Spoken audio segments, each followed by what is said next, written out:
आज हम बच्चों को एक नई कहानी पढ़कर सुनाएंगे जिससे उनकी कल्पना, मौखिक भाषा और कहानियां बुनने सुनने की कौशल का विकास होगा। कहानियां पढ़कर सुनाना बच्चों के भाषा विकास के लिए महत्वपूर्ण है। इससे उनकी भाषा पर पकड़ और किताबों से जुड़ी अवधारणाओं की समझ जैसे कौशल का भी बढ़ावा होता है।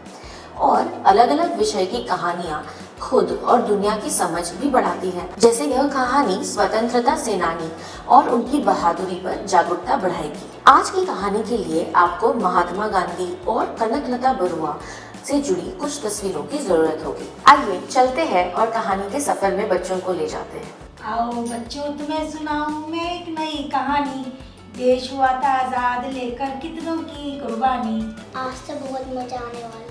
लगता है कोई हम पुरानी कहानी सुनने वाले हैं। ये कहानी बहुत समय पहले की है, जब हमारे देश में अंग्रेजों का राज था। अंग्रेजों ने भारत पर 200 साल राज किया और इस समय में उन्होंने भारत के लोगों को बहुत परेशान किया। हमारे देश के लोग, बच्चे, बूढ़े, मम्मी, पापा और सभी मिलकर देश को आजाद कराने की कोशिश कर रहे थे। ऐसे ही एक छोटी सी बच्ची थी जिसका नाम था कनकलता बरुआ।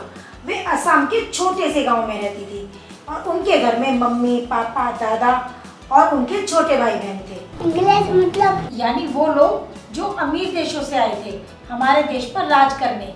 ये लोग लंदन से आए थे। आजाद तो मतलब क्या होता है? आज़ादी का मतलब होता है कि हम बिना किसी रोक टोक के हंस सकें, खेल सकें और अपनी मनपसंद के काम कर सकें। जैसे खेल के मैदान में बिना किसी डर के मस्ती करना, खेलना, वो है आज़ादी।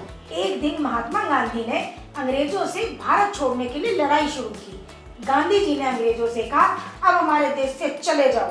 और ये बात पूरे देश में फैल गई और लोग गांधी जी से जुड़कर अंग्रेजों की चीजों का इस्तेमाल बंद करने लगे और उन्होंने कहा, हम अपने देश को आजाद करवाएंगे।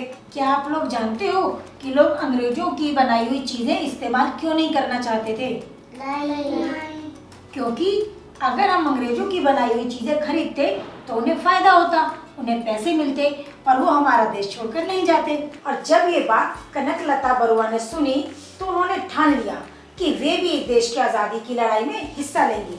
वे एक समूह में शामिल हो गई जहाँ गांव की औरतें इकट्ठा होकर बातें करती और सोचती कि कैसे अंग्रेजों से देश को आजाद कराएं। एक दिन उन्होंने तय किया कि वे सब मिलकर अंग्रेजों के पुलिस स्टेशन पर भारत का तिरंगा फहराएंगी। वो लोग अंग्रेजों के पुलिस स्टेशन पर झंडा क्यों फहराना चाहते थे? क्योंकि वो लोग भारत से बाहर निकलना चाहते थे। आप बिल्कुल सही। वो ये दिखाना चाहते थे कि ये देश भारतीयों का है, अंग्रेजों का नहीं। कुछ दिनों बाद कनकलता और उनकी दोस्त ककोती भारत का झंडा लेकर अपने समूह की सभी औरतों के साथ मार्च करती हुई पुलिस स्टेशन की ओर बढ़ी। वहाँ के पुलिस वालों ने उन्हें रोकने की कोशिश की और धमकी दी कि ऐसा करने पर उन्हें सजा मिलेगी। लेकिन कनकलता और उनकी साथी बिना डरे आगे बढ़ती रही और उन्होंने हमारा झंडा जोर से पकड़ रखा था। और 17 साल की कनकलता अपनी सभी दोस्तों के साथ बिना डरे तिरंगा हाथ में लिए अपनी आखिरी सांस तक आगे बढ़ती रही। ये कहानी सिर्फ कनकलता बरुआ की नहीं बल्कि उन सभी लोगों की है जिन्होंने गलत के खिलाफ आवाज उठाई और देश को आजाद करवाने के लिए बहादुरी से लड़ाई लड़ी। आज हम उन सभी लोगों को सलाम करते हैं। जय हिंद। तो बच्चों, कैसी लगी आपको ये कहानी? आप भी यह कहानी और ऐसी मिलती जुलती कहानियां बच्चों को पढ़कर सुनाएं। आप कहानी को और मजेदार बनाने के लिए बच्चों को अलग अलग स्वतंत्रता सेनानियों की तस्वीर दिखाकर उन पर चर्चा भी कर सकते हैं। बच्चों, क्या आप इन्हें जानते हो? नहीं। बच्चों, ये रानी लक्ष्मीबाई जी हैं। ये झांसी शहर की रानी थी और रानी लक्ष्मीबाई बहुत साहसी थी। घोड़े पर सवार होकर तलवार चलाती थी और जब लोग उनके राज्य पर हमला करने आए तो उन्होंने अपनी सेना के साथ बहुत बहादुरी के साथ लड़ाई की। उन्होंने कभी हार नहीं मानी और हमेशा अपने लोगों की रक्षा की। लोग उन्हें बहुत प्यार करते थे क्योंकि वो अपने राज्य और लोगों का बहुत ख्याल रखती थी। हम आपसे जल्दी मिलेंगे एक नई वीडियो और एक नई कहानी के साथ। ये धन्यवाद।